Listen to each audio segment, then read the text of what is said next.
See if we can get Instagram to go live this morning. So many technical problems. I'm not really late. I mean, I know the show is late. Yay, we got live on Instagram. I just can't seem to get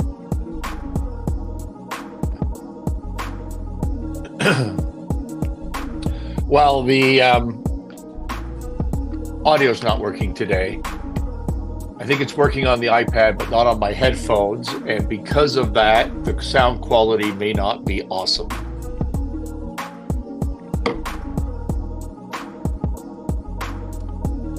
But at least it's working. I had to restart everything twice. All right, let's get on with it, everybody. Welcome. October 7th, episode 285. We are live on Facebook, LinkedIn, YouTube, X, Instagram. If the sound is not what it normally is, it's because we're having system problems, and that's why we are a little bit late. Welcome to Mornings with Scott, the best damn business show for medium and small businesses on the planet. October 7th today, the 1-year anniversary of the brutal attack on Israeli citizens, starting a war that's continued in the region right until now, and roughly 100 families remain wondering where their relatives are, relatives that are being held hostage or are probably no longer with us, including American families. Yet not a peep from Kamala Harris and the Harris administration. Very sad. Very sad. We're going to talk about her today and competency and benevolence and whether we really care. She really cares about anything at all. That might be our theme for today. You know, I don't like to talk about politics on this show, but it's a political season and there is no other news worth talking about. And we can still draw some leadership lessons from that. I don't know about Silica. I don't know if you need to hear this, but I am not a young, good-looking girl. I'm not a young, good-looking girl. I don't have cleavage to show you. I don't dance well on camera or off camera for that matter. But even so,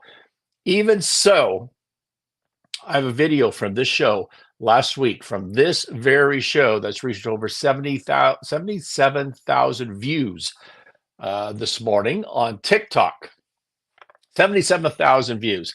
Maybe not a record for my podcast, but it's probably top 5, I would think. We've had a couple of episodes that are upwards organically on YouTube, organically around 200,000 views.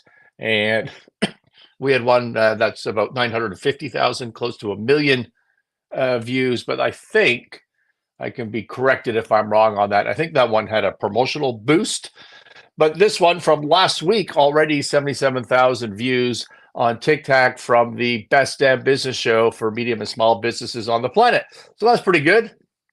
Thank you very much to everybody for embracing this new format. It's been very encouraging. And I apologize again for the technical problems this morning. Let's just double check our Instagram, make sure that's still working.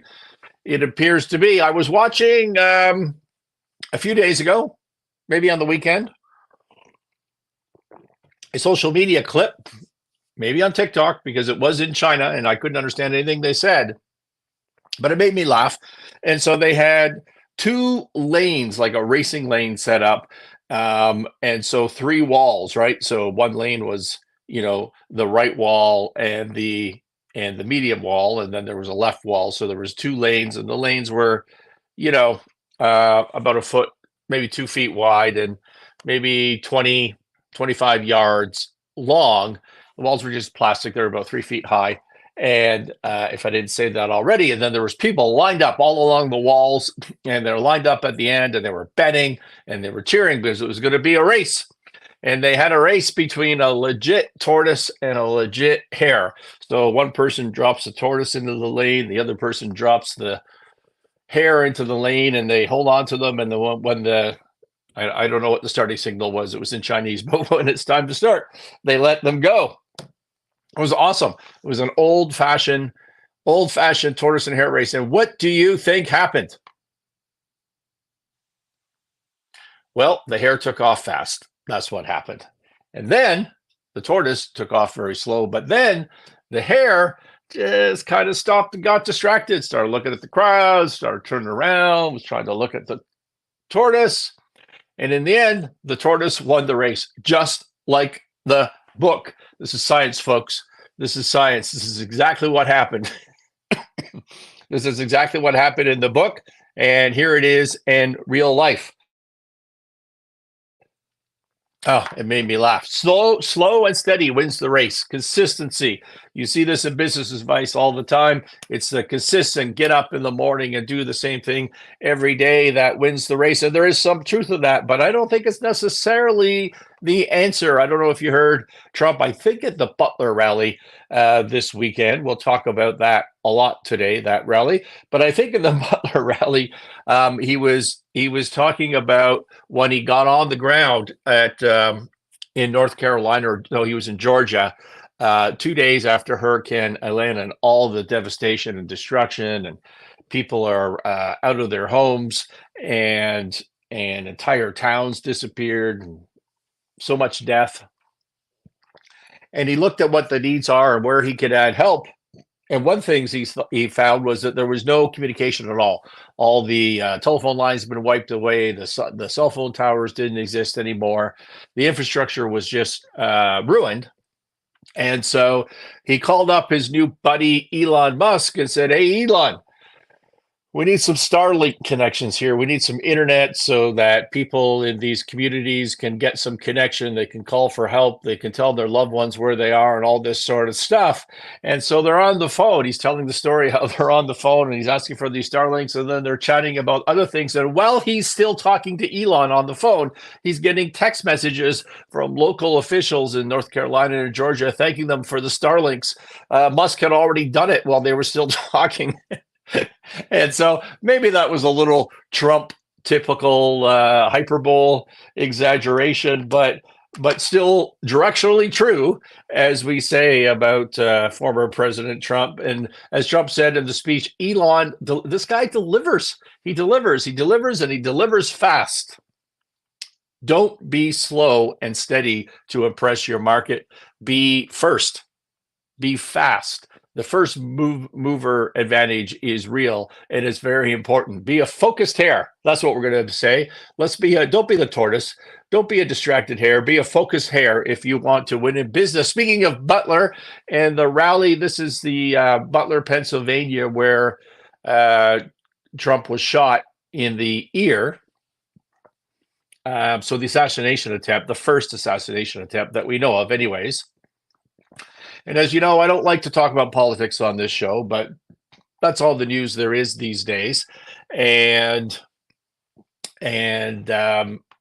we can draw lessons from that for leadership. So that's what we're going to do. And so he goes back to Butler, and of course he starts his speech with, "So as I was saying," which is a great opening line to the speech. Now, it was kind of ruined by the fact that it's been telegraphed for about a month, and that's how he was going to start that speech. And the speech largely was not, I mean, of course it was political, but it was mostly a tribute to those that were injured and to the fellow that was killed protecting his family, Corey Comparatori. Sorry if I butchered that name. It was a beautiful tribute. It was well done, and the crowd was massive. I don't know if you saw the shots of that. Some people estimated 20,000. Some people estimated over 100,000. I think the press in general has sort of settled on the 60,000 range for viewing of this rally. Which means, and by the way, just for context, Butler is a town of 13,000 people, I believe. So 13,000 people is hosting an event for 60,000, if that's the number we're going to go with. Which means that 60,000 people got together and they talked about going to this rally, and they said to themselves, yeah. Is that the one where Trump was shot last time and people were also shot and one guy died? And is that where that happened? Yeah, that's where that happened. Oh, cool. I'm in. Let's go. That's what happened. The commitment and passion of this audience, and you would say, I think it's pro-Trump, but it's really not. It's anti-establishment commitment and passion. It's really amazing. So they have this massive event in this small town, complete with Elon Musk speaking while wearing an Occupy Mars t-shirt, and opera singer Christopher Macchio, who was terrific. Absolutely terrific. And from that, I had two main takeaways. Look, I'm not going to talk about the speech itself. If you cared, you would have watched the speech. If you love Trump, you would love the speech. If you hate Trump, you're going to hate the speech. I don't need to talk about the speech. It doesn't matter. It's not adding any value to us. I will have two comments that observations that I took from the Butler rally. One is there was a time when his teleprompter, which he doesn't use very much, but the teleprompter temporarily quit. Also, it was had the sun glare on it, so he couldn't really see it a lot of the time anyways, but his teleprompter quit. And we know that because he made a joke about it. He kept going. The show was perfect anyways. The tone was perfect. He made a joke about the teleprompter, and he said something like, "Isn't it great to have a president who can, talk without a teleprompter?" And it was funny because there was a contrast, if you missed it, with it wasn't wildly reported, as you might imagine, with Kamala Harris giving a recent speech a couple of days ago where her teleprompter also quit or broke, apparently for the first time. And, as I said before on the show, she's pretty good at reading the teleprompter, not so good at thinking and speaking off the top of her head. So she's in the middle of a speech and her teleprompter breaks, and it was absolutely the best thing ever. It was awesome. It was the funniest thing maybe ever that I've ever seen. I can't possibly do it justice, but in her speech, she was saying there's 32 days until the election, and then her teleprompter freezes, and you could just see the panic in her eyes. She had nothing. She's just and then she starts saying 32 days. 32 days. So we have 32 days to do a lot of work in the next 32 days. She just kept saying 32 days over and over again. She was frozen. It was very funny. I never went to Toastmasters, but I know people that have, and I've been told this story many, many times. At Toastmasters, the speaking group, how to speak in public, they teach you to have a story ready or multiple stories ready at all times for impromptu speaking. If you're unexpectedly asked to speak, "Hey, welcome, Scott, to our event. Could you stand up and say a few words?" I wasn't prepared for that. I can't stand up there and say 32 days. No, you have to have a story ready at all times off the top of your head. Also, when you're speaking, I do speak quite often, you need to have multiple layers of technology, right? I can't just rely on whatever's feeding me my script to not break down. I have to have backups. I try to have 3 backups at a minimum, including on my phone. I can just often, if I need to, pick up my phone and hit my bullet points. You have to have backup when you're speaking. And most importantly, more than anything, because you don't want to have your visible technology if you can avoid it, what you need to have in your head at all times when you're doing a pitch, when you're public speaking, is the 3 to 5 points, the bullet points that you are trying to communicate. You should be able to remember that. 3 to 5 bullet points. If you have any knowledge of your subject matter whatsoever, you should know that. And what do? Well, those are your 3 points. Stay a point. Tell a story about the point. Teach a lesson about the point. Repeat the point. Go to the next one. 3 to 5 times. That's your whole speech right there. You should know that in your head. I often find that if I'm doing these shows, one of the reasons I love doing these shows every morning is it just keeps me sharp on public speaking and preparation and trying to craft stories and the little tricks that go along with that. And one thing that I've learned is when I'm sort of rushed or I'm not 100% confident in what I'm talking about, which happens, like you could be 90% confident and still want to do, I don't talk about things I have no idea what I'm talking about. I try not to anyways. But if I'm 90% confident rather than 100% confident, I write out more of the script, right? And what I've learned over the years is that the more I write, the less flow the presentation has. And all of my best shows are completely with no script, just those 3 to 5 bullet points tell some stories. That's the stuff that people like because it's more natural, it's more authentic. And anyways, Cavalo is frozen. You need to have stories when you're called upon to speak. That's something that you should learn. The second thing I noticed at the Butler rally was there was a scene after the speech of everybody, and the opera singer Macchio was singing some beautiful songs, and there was a scene of Trump and Musk sitting backstage watching on the big screen. And it was really cool. Have you ever seen backstage at a large speaking event? But so, like I said, and many of you know that I speak a lot, sometimes on technical matters. A recent one I did maybe 6 months ago was on acquisitions, speaking to some real estate investors, how to invest and buy in businesses. I talk about business valuation, M&A market restructuring, all sorts of things, but also keynote speeches, and sometimes at small conferences, but often at larger conferences, similar sort of thing. And so, have you ever been backstage? Is my question to you. It just blows me away every time I am. The number of people running around with, earpieces, little lapel pins with microphones, and they're, hey, this is going on. Are you ready for that? People running around everywhere. Huge number of screens, like a old-fashioned scene from a TV studio. Scenes showing a TV screen showing different stuff. So many wires, like there's just wires and cables all over the floor. You can barely walk. Computers, mixing boards, lighting controls. It's really amazing what's going on behind the scenes at a large conference.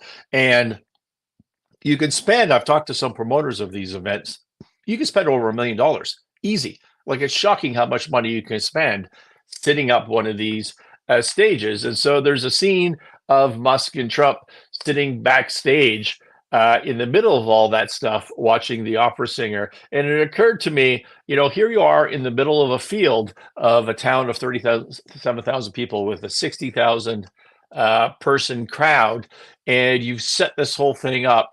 And Trump is doing what, 3-4 rallies or stops a day. Like, it's amazing the operation that he has going to set up this stuff and to go off without a hitch, right? Nothing was late. Everything was clear. The sound was good. The lighting was great. No one said anything wrong, even if the teleprompter had a glitch. The tone was perfect. No one was shot this time. Like, it's the sheer competence of pulling this off is what really struck me. What an amazing team he's put together. Truly incredible.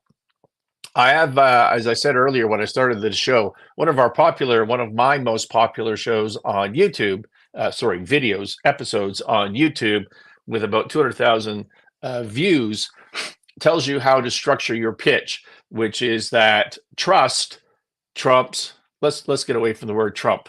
Trust is greater than competence. So everybody talks about competence. Hey, invest in us. We have the best we do the best execution ever, but trust is more important, and benevolence is more important than trust. So benevolence is what you should pitch, trust and competence. But that doesn't mean you shouldn't be competent. That doesn't mean that at all. Benevolence sells better. It's more persuasive. Trust is more persuasive than execution.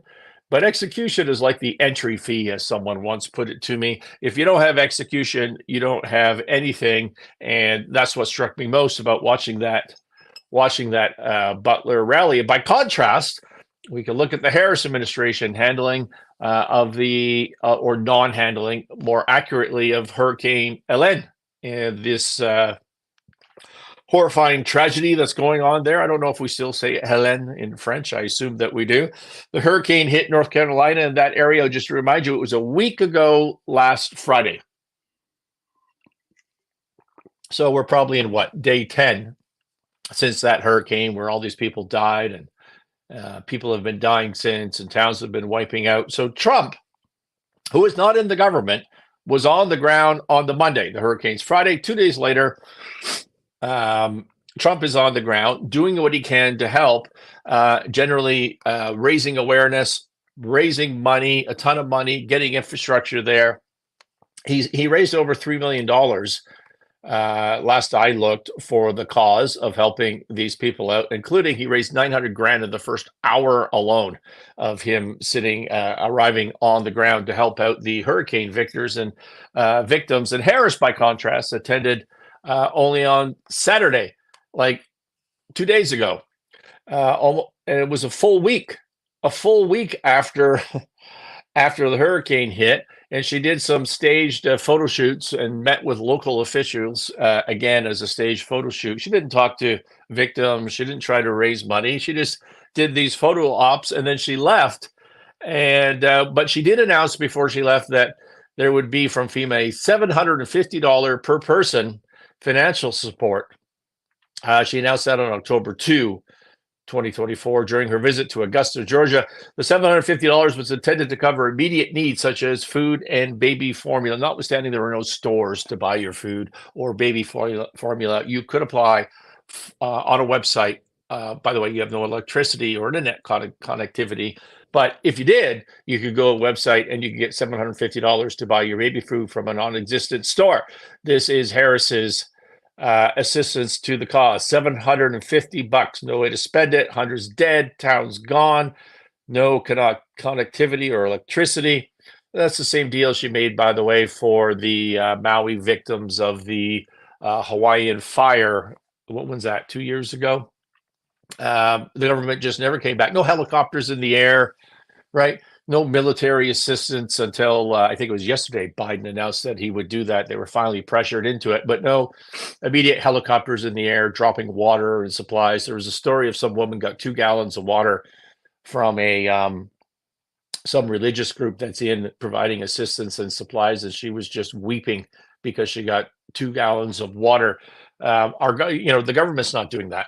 They're not helping at all. So FEMA, what is that? The Federal Emergency Management Association, I think. So anyways, the part of the government that's supposed to deal with these issues is taking incredible heat in the news and social media just for not showing up, and also taking heat because the leader, Mayorkas, the impeached Mayorkas, said that they have no more money. And then he clarified, well, no, we're okay. We have money for this hurricane, but not for the next hurricane. Then we're out of money, which has nothing to do with this hurricane, except to purposely add a lot of stress to the lives of people who have no food and no resources, and who the only blessing here is maybe they didn't hear him say this, that there's no money to come and help. Absolutely ridiculous leadership.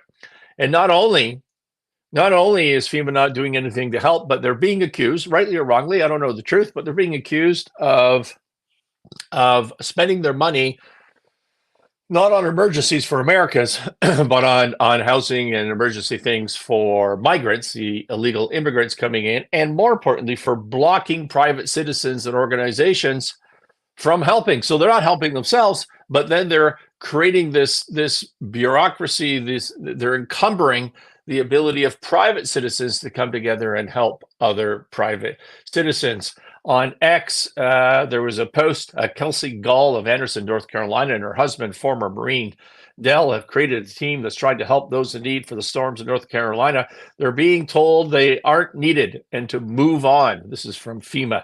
They even registered in Marion, North Carolina, with FEMA as a horse recon group. No idea what that is. They spoke with an official in Newland who told them they were needed. Yeah, sorry, I'm just trying to cut the tweet short for you. But the bottom line is they set up an organization to go help, and FEMA told them they weren't needed. Yet FEMA is being accused of doing nothing. And clearly, when you finally see interviews with people on the ground, they're not getting the assistance they need. By the way, I don't really blame FEMA for not having helicopters in the air and not rescuing people, not deploying the military or the National Guard like they should have. I don't know if that's FEMA's issue. I don't know what FEMA's true capabilities are, like realistically speaking. But I do know that that's Harris's issue. She should have been there. She should have been there on the ground trying to fix things, or somebody she trusts, a surrogate. She should have been speaking to it every day. It's just a complete disaster. As Brett Weinstein posts on X, Brett Weinstein, if you don't know, is an intellectual very famous, well-known intellectual and well-known Democrat, tweets, is FEMA joking? Americans are stranded, desperate, and dying, including children, for the love of God. If FEMA is determined not to do its job, basic humanity, decency demands they get the fuck out of the way.